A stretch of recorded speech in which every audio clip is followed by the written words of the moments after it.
Hello viewers, कैसे हैं आप सब लोग। आशा करती हूँ सब अच्छे ही होंगे।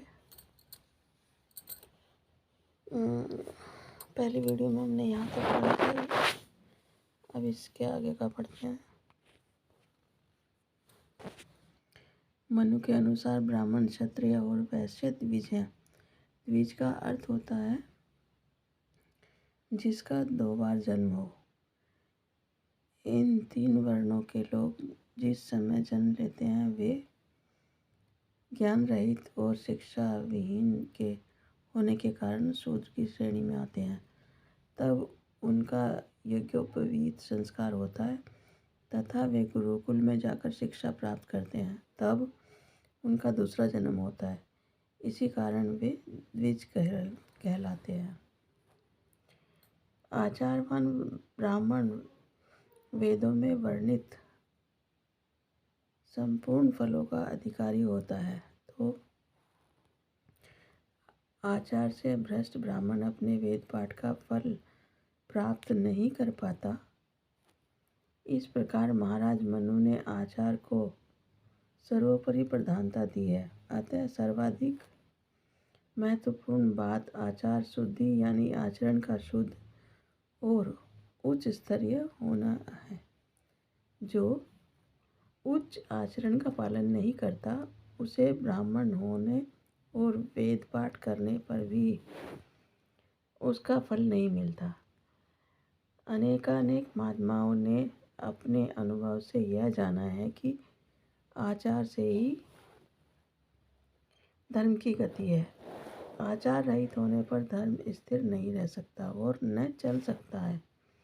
अतः महर्षियों ने आचार को समस्त प्रकार की तपस्याओं का मूल आधार माना है। इस ग्रंथ की विषय सूची महर्षि भृगु ने अपने सम्मुख उपस्थित ऋषियों से इस प्रकार कही है।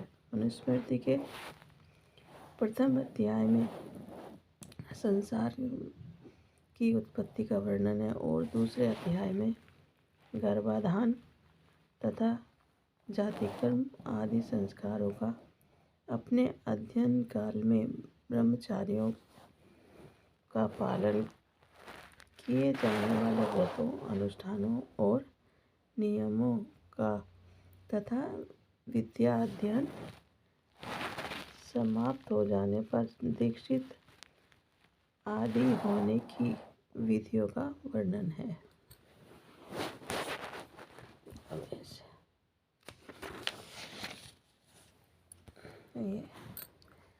तृतीय अध्याय के विषय हैं विद्याध्ययन कर गृहस्थ आश्रम में प्रवेश, 8 प्रकार के विवाहों के लक्षण, महायज्ञों के करने की विधि तथा श्राद्ध कल्प। चौथे अध्याय में भिन्न भिन्न प्रकार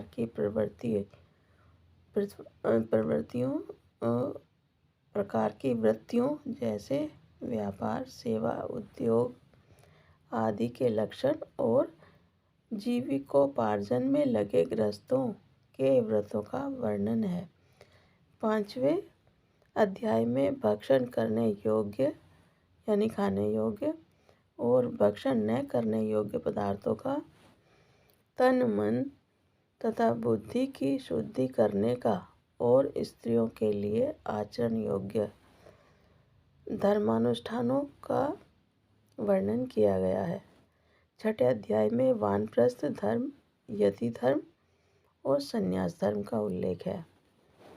इसके अंतर्गत तपस्वी द्वारा पालन किए जाने वाले नियमों तथा मोक्ष प्राप्ति के साधनों का वर्णन है। 7वें अध्याय में राजा के कर्तव्यों, धर्मों और उसके सामने उपस्थित होने वाले मुकदमों के निर्णयों से संबंधित उपायों पर प्रकाश डाला गया है। 8वां अध्याय न्याय प्रक्रिया से संबंधित है, जिसमें गवाहों से विवाद के संबंध में प्रश्न पूछने तथा सही निर्णय पर पहुंचने के लिए मार्गदर्शन तथ्यों का वर्णन किया गया है। 9वें अध्याय में महिलाओं और पुरुषों के कार्यों का बंटवारा किया गया है। जुआरियों और चोर डाकू आदि को उचित दंड देकर इन बुराइयों पर नियंत्रण पाने की विधियों तथा वैश्यों एवं शूद्रों के द्वारा आचरण करने योग्य धर्मों का उल्लेख है। 10वें अध्याय में वर्ण संकरों की उत्पत्ति, जैसे क्षत्रिय पुरुष व ब्राह्मण स्त्री या ब्राह्मण पुरुष और क्षत्रिय स्त्री से उत्पन्न संतान का, और चारों वर्णों ब्राह्मण, क्षत्रिय, वैश्य और शूद्र का संकट काल में सामान्य धर्मों को त्याग कर आपद क्षत्रिय, वैश्य और शूद्र का संकट काल में सामान्य धर्मों को त्याग कर आपद धर्म, कुछ ऐसे विशेष धर्मों का पालन करने का विधान बताया गया है जो सामान्य स्थिति में माना गया है।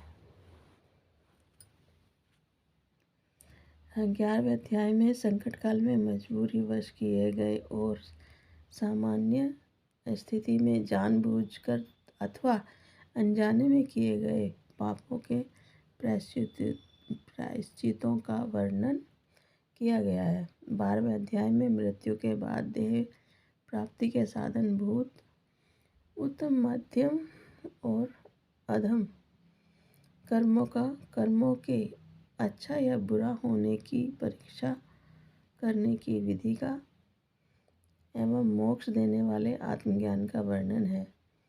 इस प्रकार मनु ने अपने इस ग्रंथ में समस्त प्रकार के देश, धर्मों, विभिन्न वर्णों तथा उपजातियों के परंपरागत आचार विचारों का, कुल धर्मों का एवं पाखंडी लोगों द्वारा संसार में प्रचारित वेद विरुद्ध त्याग करने योग्य धर्मों का वर्णन किया है।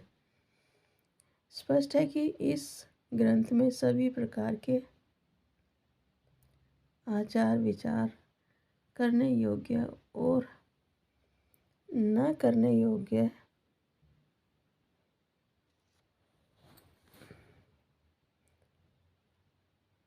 कर्मों, धर्मों तथा आपद धर्म आदि का वर्णन है, जिसके फलस्वरूप यह मनुस्मृति आचार संहिता का विश्वकोश बन गया है।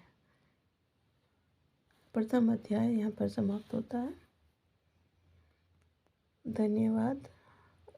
आपको ये वीडियो कैसी लगी कमेंट में ज़रूर बताइए, और लाइक और शेयर करने की आपकी इच्छा है तो अगर आपको अच्छी लगे तो ज़रूर कीजिए, जैसा आपको ठीक लगता है।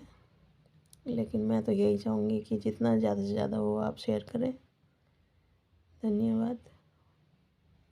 आगे का अगले वीडियो में।